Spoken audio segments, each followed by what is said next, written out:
বাংলাদেশের রাজনীতিতে এক ভিন্ন দৃশ্য। তরুণ এমপি হাসনাত আব্দুল্লাহ লাইভে এসে সরাসরি জনগণের প্রশ্নের জবাব দিচ্ছেন। অনেক সময় দেখা যায় নির্বাচনের পর নেতারা জনগণ থেকে দূরে সরে যান, কিন্তু হাসনাত আব্দুল্লাহ বলেছেন, জনগণ আমাকে ভোট দিয়েছে, তাই জনগণের কাছেই আমার জবাবদিহি। তিনি লাইভে এলাকার উন্নয়ন, চলমান কাজ এবং ভবিষ্যৎ পরিকল্পনা নিয়ে খোলামেলা আলোচনা করেন। শুধু তাই নয়, সাধারণ মানুষের অভিযোগ ও প্রশ্নও তিনি মন দিয়ে শোনেন এবং তার জবাব দেন।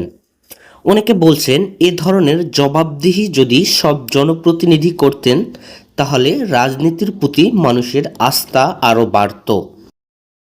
আপনার কি মতামত? জনপ্রতিনিধিদের নিয়মিত জনগণের সামনে এভাবে জবাবদিহি করা উচিত? কমেন্টে জানাবেন।